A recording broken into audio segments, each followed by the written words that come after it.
अस्सलाम वालेकुम, welcome to my YouTube channel. आज एक और इम्पॉर्टेंट वीडियो के साथ आपकी खिदमत में हाजिर हूँ।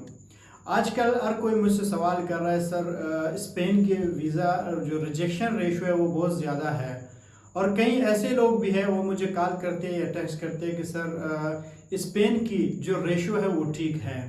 तो आज इस व्लॉग में मैं आप लोगों को ये बताऊंगा कि वीज़ा कौन से लोगों को मिल रही है और कौन से लोगों को नहीं मिल रही है, और जो स्पेन की जो रिक्वायरमेंट्स है, जो डॉक्यूमेंटेशन है, वो आप कैसे रिक्वायरमेंट पूरे करेंगे और कौन से रिक्वायरमेंट्स चाहिए होती है स्पेन के एम्बेसी को, और फिर उनको वीज़ा मिलता है, और कौन लोग हैं जो इन रिक्वायरमेंट्स को पूरा ना करें उनको नहीं मिलती है। नाज़रीन, सबसे पहले ये बात है कि मैंने पहले भी एक दो वीडियोस डाले थे, आप लोगों को बताया है कि मेरे जो क्लाइंट्स हैं इनके वीज़े लग चुके हैं। वो कौन से लोग थे जिनके वीज़े लग चुके हैं? ये वो लोग थे जिनके डॉक्यूमेंटेशन कंप्लीट थे। डॉक्यूमेंटेशन बहुत ही सिंपल होती है। डॉक्यूमेंटेशन में क्या होता है, ये है कि सबसे पहले ये है कि आप ओरिजिनल रहेंगे वहाँ पे। आप जो भी चीज़ें डालेंगे वो असली डालेंगे, कोई फेक डॉक्यूमेंट्स आपने नहीं डालना है। अगर आपने फेक डॉक्यूमेंट्स डाले हैं, ये एम्बेसी वाले अंधे नहीं होते हैं, ये इतने बेवकूफ़ नहीं होते, इतने जाहिल नहीं होते हैं। उनको पता होता है कि कौन बंदा जो है जिसने फेक डॉक्यूमेंट्स लगाया है, या फिर कौन बंदा जाएगा वापस आएगा, या कौन जाके वहाँ पे स्लिप होगा। ये सारी चीज़ें इनकी एक्सपीरियंस है, ये इन चीज़ों को जानते हैं, और ख़ासकर ये पाकिस्तानी लोगों को अच्छे से जानते हैं कि कौन फ्रॉड कर सकता है और कौन नहीं कर सकता है। अभी तक जिन लोगों ने अपना फाइल सबमिट किया है उनका जो हिस्ट्री है, मेरा खुद का एक रूल है, मैं जो भी बंदा मुझे कॉल करता है मैं उसको देखता हूँ, उसके हिस्ट्री को देखता हूँ, उसके डॉक्यूमेंट्स देखता हूँ। अगर किसी ने फेक डॉक्यूमेंट्स लगाए तो मैं उसका केस बिल्कुल भी नहीं उठाता हूँ, और मैं उन अपने क्लाइंट्स को खुद भी कहता हूँ, भाई आप कोशिश करें ओरिजिनल डॉक्यूमेंट्स लगाएं। ओरिजिनल डॉक्यूमेंट्स कौन से ज़रूरी होती है और कौन से डॉक्यूमेंट्स हैं जो आप अक्सर कोशिश करते हैं फेक लगाएं। सबसे जो पहली बात यह है कि आप लोग हमेशा बैंक स्टेटमेंट के पीछे पड़े रहते हैं। अगर आपकी बैंक स्टेटमेंट ठीक नहीं है तो आप बैंकर्स के पीछे पड़े रहते हैं, आप कंसल्टेंट के पीछे पड़े रहते हैं, सर मेरा बैंक स्टेटमेंट आप बना के दे दें, सर आप बना के दे दें। जिस तरह बाकी जो कंसल्टेंट है, कुछ बड़े मीर और नाइल वाले हैं, वो लोग बैंक स्टेटमेंट बना के दे देते हैं, फिर लोगों की रिजेक्शन रेशो भी ज़्यादा होती है। फिर ये लोग आते हैं कि सर स्पेन ने नहीं दिया, कनाडा ने वीज़ा नहीं दिया। भाई आपके डॉक्यूमेंटेशन कौन से ठीक थे जो आपको वीज़ा मिल जाए? क्या आपकी बैंक स्टेटमेंट ठीक थी? बेशक ऐसे लोगों के भी वीज़े लग चुके हैं जिनके 10, 12, 15 लाख भी बैंक स्टेटमेंट थी, उनके भी वीज़े लग चुके हैं। क्यों लगे हैं? इसलिए कि उनकी बैंक स्टेटमेंट ओरिजिनल थी, उन्होंने कोई फेक बैंक स्टेटमेंट नहीं लगाई है। और अगर आप 2 नंबर बैंक स्टेटमेंट बनाएंगे, लगाएंगे, उनको पता चल जाता है। कभी कभार ऐसे भी होता है, वो आपको ब्लैक लिस्ट भी कर देते हैं। तो मेरा मशवरा यही है कि आप लोग कोशिश करें अपने ओरिजिनल डॉक्यूमेंट्स लगाएं। अगर आपके ओरिजिनल डॉक्यूमेंट्स नहीं, आप बिल्कुल भी अप्लाई ना करें। तो इसका जो मैंने नोट किया है, उन लोगों के लगते हैं जिनके ओरिजिनल डॉक्यूमेंट्स है। ओरिजिनल डॉक्यूमेंट्स में जो स्ट्रांगनेस होती है वो भी मैं आप लोगों को बताता हूँ। सबसे पहले आपका जो पासपोर्ट है, बेशक वो फ्रेश है या फिर आपकी ट्रेवल हिस्ट्री है। ट्रेवल हिस्ट्री है तो वेल एंड गुड, अगर नहीं भी है तो भी आप अप्लाई कर सकते हैं शेंजन के लिए।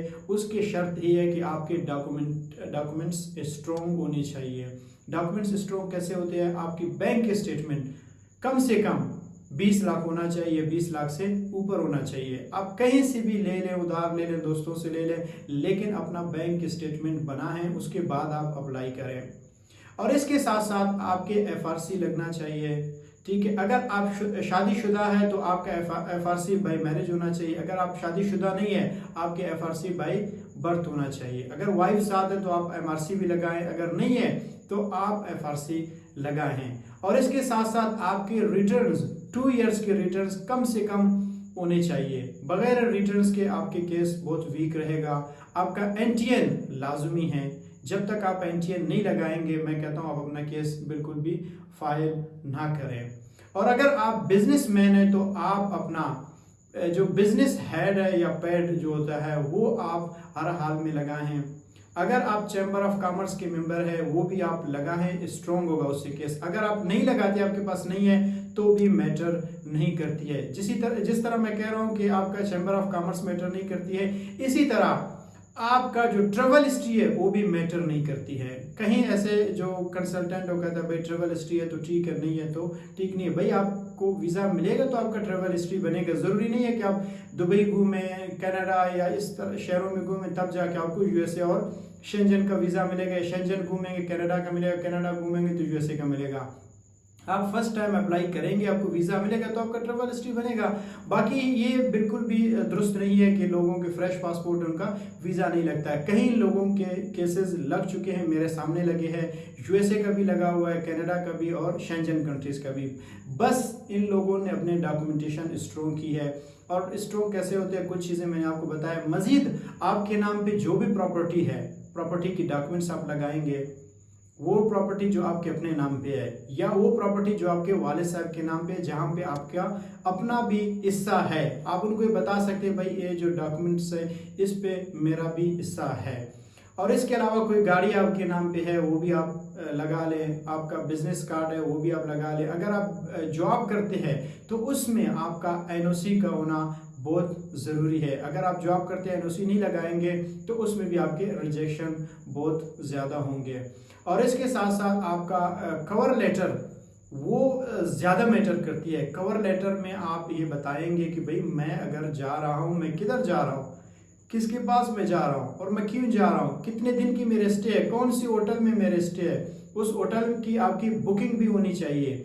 और वो सब कुछ जो आपका ट्रेवल इंश्योरेंस है, आपकी होटल बुकिंग है, आपकी फ़्लाइट जो बुकिंग है, ये सब कुछ आपके ट्रेवल प्लान के मुताबिक होनी चाहिए। ये सब कुछ आप अपने कवर लेटर में कवर करेंगे और बताएंगे। ये वो चीज़ें हैं जो कि आपका कोई कंसल्टेंट होता है वो इन चीज़ों के ऊपर तवज्जो नहीं देते हैं। उन्होंने सिर्फ एक कवर लेटर बनाया हुआ है, उसको कॉपी पेस्ट करके अपने क्लाइंट को दे देते हैं, भाई जाओ सबमिट करो। यार आप अगर सबमिट करोगे क्या करोगे, उनको क्या बताओगे? वो आपके कवर लेटर पढ़ेंगे, वो देखेंगे कि भाई बंदा किधर जा रहा है, कहाँ जा रहा है। रिसेंटली क्लाइंट का रिजेक्ट हुआ था, उसका रिजेक्शन की भी यही वजूहत थे, जिसका ट्रेवल प्लान जो है वो उसके मुताबिक नहीं थे। तो इसलिए फिर उसके ऊपर हमने काम किया, हमने वापस उस चीज़ को, उसने कहीं और से करवाया था, बाद में हमारे पास आए थे कि भाई इस वजह से हमारा जो केस है वो रिजेक्ट हो गया है। तो फिर उसके बाद हमने उसके ऊपर काम किया, कवर लेटर और ट्रेवल प्लान सही तरीके से बना लिया।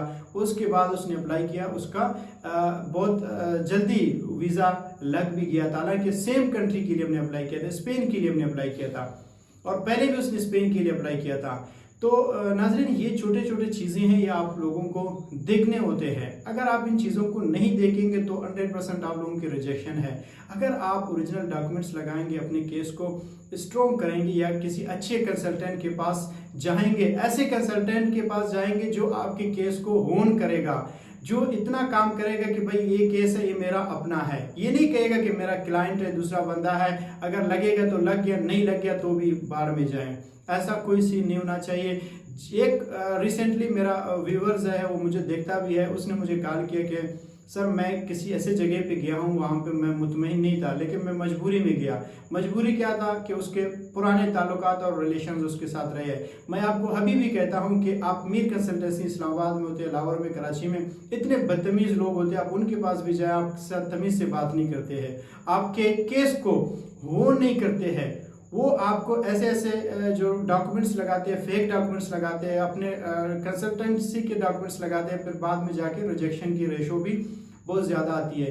तो अगर आप इन चीज़ों से एहतियात करेंगे, ऐसे बंदों के साथ जाएंगे ऐसे कंसल्टेंट के पास जो आपके केस को होन करेगा, आपके साथ आपको रिस्पॉन्ड करेगा, आपको टाइम देगा, हर वक्त आपके लिए अवेलेबल रहेगा, आपके कॉल अटेंड करेगा, आपको रिप्लाई करेगा, आपके हर चीज़ को अपने मुताबिक बनाएगा, तो ऐसे जाके आप खुद भी मुतमईन रहेंगे। क्योंकि ये जो ड्यूरेशन है, जब आप वीज़ा के लिए इंतज़ार करते रहे हो, तो इस ड्यूरेशन में आप बहुत ज़्यादा बेचैन रहेंगे। जब आपको एक अच्छा कंसल्टेंट मिलेगा, वो आपको ऐसे दौर में तसल्ली देगा, वो आपको बताएगा भाई आप पेशेंस रखें, इंशाल्लाह आपका लगेगा, और आपके केस को पहले भी स्टडी करके आपको बताएगा भाई आपके इतने % चांसेस है। वो आपके केस को तब लेगा जब उसको 100% श्योर होगा कि आपके चांसेस 80% से ऊपर है, और अब आप जाएंगे तो इंशाल्लाह आपके केस लगेगा। तो वो बंदे जो कहेंगे नहीं आपने ये डॉक्यूमेंट्स करना है, ये वो करना है, हम एक डॉक्यूमेंट्स लगाएंगे, इतने पैसे लगेंगे, इसके लिए इतने पैसे लगेंगे, तो मेरा ख्याल है ऐसे लोगों के पास आपको जाने की न ज़रूरत है, ना ऐसे लोगों को अपना केस फाइल करने की ज़रूरत है। तो नाज़रीन, उम्मीद करता हूँ आप लोगों को वीडियो पसंद आ गई होगी, और अगर पसंद आ गई तो हमारे चैनल को सब्सक्राइब करें।